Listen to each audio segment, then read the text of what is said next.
दोस्तों इस तरह से गार्डन हो और हरे भरे बहुत ही कलरफुल पत्ते हों, सुंदर सुंदर से फूल खिले हों, तो ऐसा गार्डन किसे नहीं चाहिए। हर कोई चाहता है कि आप हमारे गार्डन में इसी तरह से बहुत सुंदर सुंदर पत्ते हों, बहुत सुंदर सुंदर फूल हो, बहुत हेल्दी हेल्दी प्लांट हो। लेकिन कई बार हम थोड़ी सी जानकारी के अभाव में क्या करते हैं कि हम ये सोचते हैं, हमारा ये माइंडसेट रहता है कि बहुत सारे अच्छे फूल लाने के लिए, अच्छे पत्तों के लिए, पौधे की ग्रोथ के लिए हमें उसमें फर्टिलाइज़र डालना है। लेकिन कौन सा फर्टिलाइज़र डालना है और कब डालना है, इस बात का हमें की हमें जानकारी नहीं होती है। तो हम ये सोचते हैं कि हम तो प्लांट पर फर्टिलाइज़र डाल रहे हैं, लेकिन फिर भी हमारे प्लांट क्यों नहीं ग्रोथ कर रहे हैं।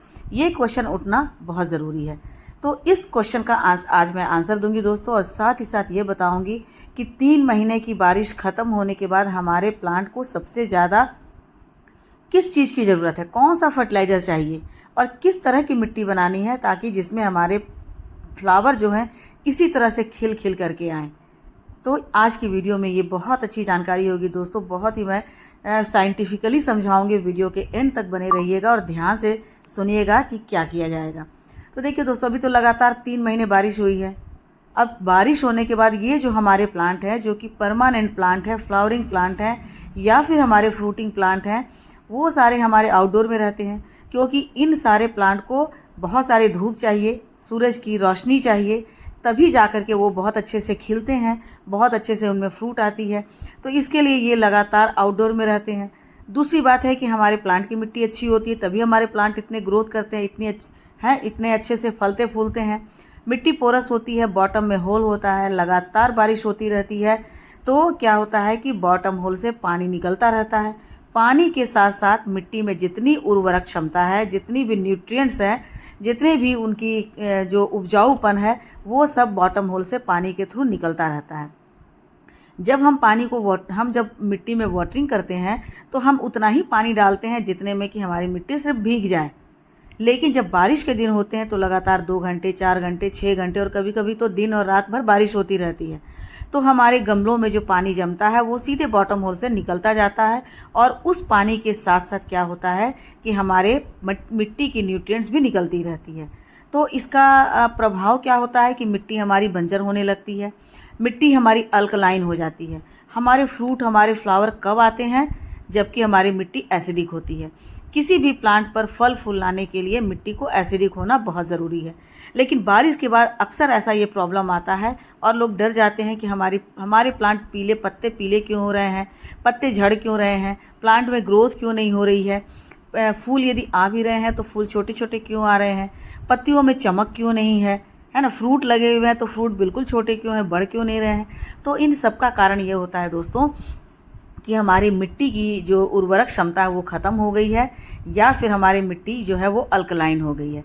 जब अल्कलाइन हो जाती है मिट्टी, तो हम उसमें कितना भी फर्टिलाइज़र डाल देंगे, पत्ते ऐसे ही पीले पीले होंगे, उनमें ग्रोथ नहीं होगी, बिल्कुल मरे मरे से होंगे, और यदि उनमें फ्रूट आएंगे, कलियाँ भी आएंगी, तो वो ड्रॉप हो जाएंगी। तो यही कारण होता है फूलों पर कलियों का ड्रॉप होना या छोटे छोटे फलों का ड्रॉप होना। तो आज की वीडियो में मैं बतलाऊंगी कि क्या ऐसा चीज़ हम डालें जिससे हमारी मिट्टी फिर से एसिडिक हो जाए और हमारे प्लांट इसी तरह से हरे भरे हो जाए। तो चलिए वीडियो को स्टार्ट करते हैं बिना देर किए, और ध्यान से सुनिएगा कि क्या डालेंगे और कौन सा फर्टिलाइज़र डालेंगे कि हमारे प्लांट इतने ही हेल्दी रहें। तो दोस्तों, बारिशों के बाद जो सबसे पहला स्टेप होता है वो है हमारे अपने गमलों की मिट्टी की गुड़ाई करना। जितने भी गमले हो, चाहे वो फूलों के गमले हो या फ्रूट के गमले हो या डेकोरेटिव प्लांट्स हो, जो भी प्लांट्स हो, क्योंकि सभी की मिट्टी प्लांटर की मिट्टी जो है वो पानी में रह रह के बहुत ही हार्ड हो चुकी है, बहुत ही बेजार हो चुकी है। अभी देखिए गुलाब का पौधा है या गुड़हल का पौधा है, इसमें जो कलियां आ रही हैं, गुलाब के पौधे की में कलियां छोटी हो गई है, जबकि गुड़हल में कुछ अच्छे भी हैं, कुछ खराब भी है। लेकिन आप देख रहे हैं कि यहाँ पर जो पेड़ पौधा आपको दिख रहा है, इसके पत्ते बिल्कुल पीले हो गए हैं। तो पीले होकर के कलियां तो आ रही है, लेकिन पीले हो गए हैं। यदि अब इस पर ध्यान नहीं दिया गया तो इनकी कलियां गिरने लगेगी। तो सबसे पहले क्या करना, हमें मिट्टी की गुड़ाई कर देनी है, क्योंकि मिट्टी की गुड़ाई करने से मिट्टी बिल्कुल हल्की हो जाती है। जो अब तक बारिश के दिनों में बिल्कुल जम सी गई थी, वो मिट्टी अब बिल्कुल हल्की हो गई है। तो इसी तरह से मिट्टी की हल्के से गुड़ाई कर दीजिए। ऊपर की मिट्टी नीचे चली जाएगी, नीचे की बेजान मिट्टी ऊपर आएगी, उसमें धूप लगेगा तो उसमें जो कीटाणु पनप रहे थे, जो फंगस पनप रहे थे, उसमें धूप लगने से, हवा लगने से वो फंगस और कीटाणु जो है सो दूर हो जाएंगे। तो ये सबसे पहला स्टेप होता है। उसके बाद क्या है कि मिट्टी इतने दिनों तक पानी में रह रही थी, तो क्या होता है कि इसमें फंगस या कुछ भी कीटाणु है तो हमारे पास हल्दी होता है घर में। यदि आपके पास फंगिसाइड है तो आप फंगिसाइड ज़रूर डालिए। ये बहुत ज़रूरी स्टेप है डालने के लिए, क्योंकि लगातार 2-3 महीने की बारिश के बाद ऐसे फंगस हो जाते हैं, कीटाणु हो जाते हैं। तो यदि आपके पास कोई फंगिसाइड नहीं है, साफ फंगिसाइड नहीं है, तो आप उसमें हल्दी पाउडर डालें। उसके बाद दोस्तों क्या करना है, देखिए हमारे पास कॉफ़ी पाउडर है। मैंने गाने के 2 रुपए के, दिख तो रहा है 10 रुपए, लेकिन ये 10 रुपए के हैं। जब 10 रुपए का आप लिक्विड बनाएंगे तो आपके 10 प्लांट पर पड़ेंगे, तो एक प्लांट पर क्या होगा, 1 रुपये पड़ेगा। मैं तो बोल रही हूँ कि 2 रुपए। तो 2 रुपए की ये जो चीज़ हो जाती है वो 2 प्लांट के लिए काफ़ी हो जाती है। तो इसकी कॉफ़ी हमें पिलाना है अपने प्लांट को, अपने प्लांट की मिट्टी को। तो क्या करना है, 1 कप पानी ले लेना है, उसमें हमें कॉफ़ी पाउडर जो है वो डाल देना है 1 चम्मच। तो चाय का जो चम्मच होता है उससे थोड़ा कम भी डाल सकते हैं, या उतना 1 चम्मच भी डाल सकते हैं। तो इसमें पूरी तरह से कॉफ़ी घुल जाएगा। कॉफ़ी में बहुत आयरन होता है। कॉफ़ी बहुत ही ज़्यादा मिट्टी को एसिडिक बनाती है। तो हमें सबसे पहले क्या करना, अपनी प्लांट की मिट्टी को एसिडिक बनाना है, क्योंकि एसिडिक नहीं बनाएंगे तो प्लांट हमारा ग्रोथ नहीं करेगा।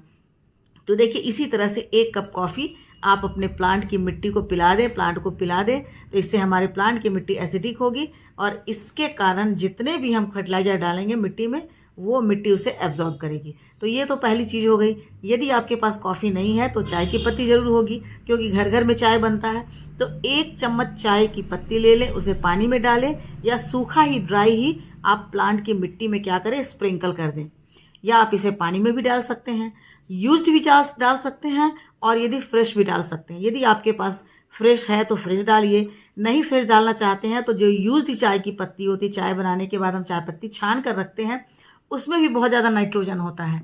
तो अब ये क्या करेगा, हमारी मिट्टी को 2 काम करेगा। एक तो हमारी मिट्टी को ये एसिडिक बनाएगा, और दूसरा काम करेगा, हमारी मिट्टी में जो नाइट्रोजन की मात्रा कम हो गई है, वो नाइट्रोजन की मात्रा इस मिट्टी में मिल जाएगा। अब तीसरी चीज़ क्या है, ये चीज़ बहुत ही ज़्यादा ज़रूरी है बारिशों के बाद। ये है दोस्तों एप्सम सॉल्ट, जिसमें मैग्नीशियम की भरपूर मात्रा होती है। न सिर्फ मैग्नीशियम, बल्कि इसमें माइक्रो न्यूट्रिएंट होता है, और भी बहुत सारे ऐसे तत्व होते हैं जो मिट्टी में जाकर के प्लांट की जड़ों को डेवलप करने में बहुत हेल्प करते हैं। तो इसीलिए क्या होता है कि जब भी हम प्लांट लगाते हैं तो हम उसमें एप्सम सॉल्ट डालते हैं। जब प्लांट की रिपोर्टिंग करते हैं तो हम एप्सम सॉल्ट डालते हैं। अभी हमारी समझिए कि एक तरह से प्लांट की रिपोर्टिंग ही हो रही है, क्योंकि 3 महीने कुछ भी गुड़ाई नहीं हुई है, कोई फर्टिलाइजर नहीं डाला गया है।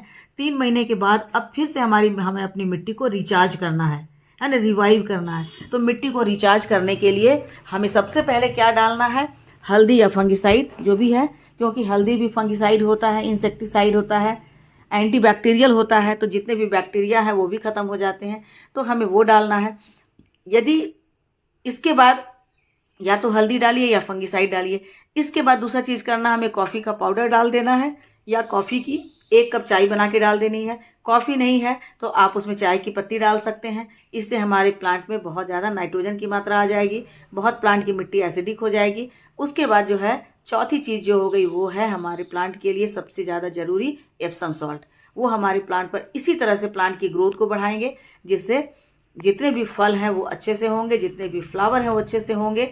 तो बारिशों के बाद ये काम करना बहुत ज़रूरी है। यदि ये काम नहीं करते और डायरेक्ट हम उसमें ढेर सारा फर्टिलाइज़र डालते रहते हैं तो हमारे प्लांट के पत्ते पीले होंगे, उनकी कलियां गिरेगी। लेकिन ध्यान देते हैं तो ऐसे ही बड़े बड़े फूल खिलेंगे। आप देख रहे हैं मेरी एक पूरी हथेली में ये फ्लावर आ गए हैं। ऐसी बड़ी मोटी मोटी कलियां आएगी, बड़ी बड़ी कलियां आएगी, पत्ते बिल्कुल फ्रेश हो जाएंगे और बहुत सारे अच्छे फ्लावर खिलेंगे। तो आपका गार्डन फिर से हरा भरा हो जाएगा, क्योंकि तब आपकी मिट्टी अच्छी हो जाएगी। प्लांट में फ्लावर क्यों आते हैं? क्योंकि मिट्टी अच्छी होती है। मिट्टी में बहुत सारे न्यूट्रिएंट्स होते हैं, बहुत अच्छा फर्टिलाइज़र होता है। तो ये करने के बाद आपको अपने प्लांट की मिट्टी अच्छी बने।